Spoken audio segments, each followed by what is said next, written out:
বাংলাদেশে পাচারের উদ্দেশ্যে নিয়ে যাওয়ার সময় উদ্ধার ৭০ লক্ষ টাকার অবৈধ বার্মিজ সিগারেট।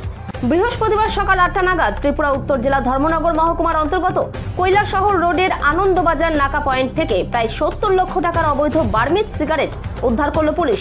দীর্ঘদিন ধরেই পাচারকারীরা ধর্মনগর কৈলাসহর জাতীয় সড়ক ব্যবহার করে অবৈধ পণ্য পরিবহন করে আসছিল। গোপন সংবাদের ভিত্তিতে ধর্মনগর মহকুমা পুলিশ আধিকারিক বি জুরিমপুইয়া ধর্মনগর থানার বিশাল পুলিশ ও ত্রিপুরা স্টেট রাইফেলস বাহিনীর জওয়ানদের নিয়ে অভিযান চালিয়ে TR05J1919 নম্বরের একটি গাড়ি আটক করে তল্লাশি চালিয়ে উদ্ধার করে বিপুল পরিমাণ অবৈধ বার্মিজ সিগারেট। তবে পুলিশের অভিযানের সময় গাড়ি থেকে চালক পালিয়ে যায়। জানা গেছে উদ্ধার করা অবৈধ বার্মিজ সিগারেটগুলি ধর্মনগর আরক্ষা দপ্তর থেকে আদালতে প্রেরণ করা হবে এবং পরবর্তী ধাপে কাস্টমস দপ্তরের কাছে হস্তান্তর করা হবে। গত কয়েক বছর ধরে ধর্মনগর ও পানিসাগর থানার সীমান্ত এলাকা দিয়ে অবৈধ বার্মিজ সিগারেট পাচারের প্রবণতা বৃদ্ধি পেয়েছে। এই সিগারেটগুলি বিভিন্ন পথ ধরে গোটা ত্রিপুরার বিভিন্ন জায়গায় ছড়িয়ে পড়ে এবং সেখান থেকে বাংলাদেশে পাচার হয়। আজকের এই অভিযানে দীর্ঘদিন পর বড় সাফল্য পেল ধর্মনগর থানার পুলিশ। মালগুলো দামছড়া থেকে আসে, আপনি তো এডিশনালের দায়িত্বে আছেন গোটা জেলারই, তো সেক্ষেত্রে কি বলবেন? হ্যাঁ, আমরা বিষয়টা দেখছি এখন।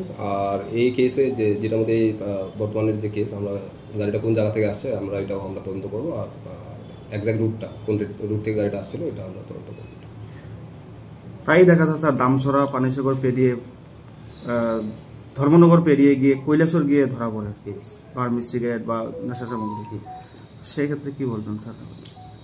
দেখেন, খবর তো সবসময় আমার কাছে থাকে না এক্স্যাক্টলি, তো অনেক সময় আমরা গোপন সূত্রে খবরে আমরা যে সময় আমাদের কাছে এক্স্যাক্ট ইনফরমেশন থাকে আমরা গাড়িটা আটক করতে আমরা সক্ষম হই। আর অনেক সময় অনেক রাস্তাগুলো আছে যেটার মধ্যে বাইপাস করে যাওয়া যায় আমাদের যে নাকা আছে, যার কারণে সামনে গিয়ে অনেক সময় এটা ধরা পড়ে।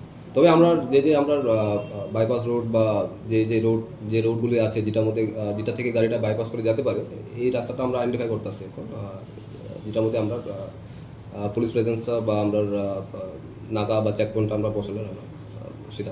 এবারও তদন্তে যদি দেখেন যে মালগুলো আপনার দামছড়া দিয়ে প্রবেশ করেছে, তো দামছড়া পরে পানিসাগরের নাকা রয়েছে, জলেবার সাথে নাকা রয়েছে, সেই ক্ষেত্রে আপনারা কি পদক্ষেপ নেবেন?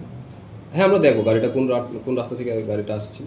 যদি সেম নাকা থেকে যদি আসে থাকে তো আমরা ডেফিনেটলি আমরা ইনভেস্টিগেট করবো গাড়িটা কীভাবে দামছড়া পানিসাগর নাকা থেকে গাড়িটা ক্রস করেছি।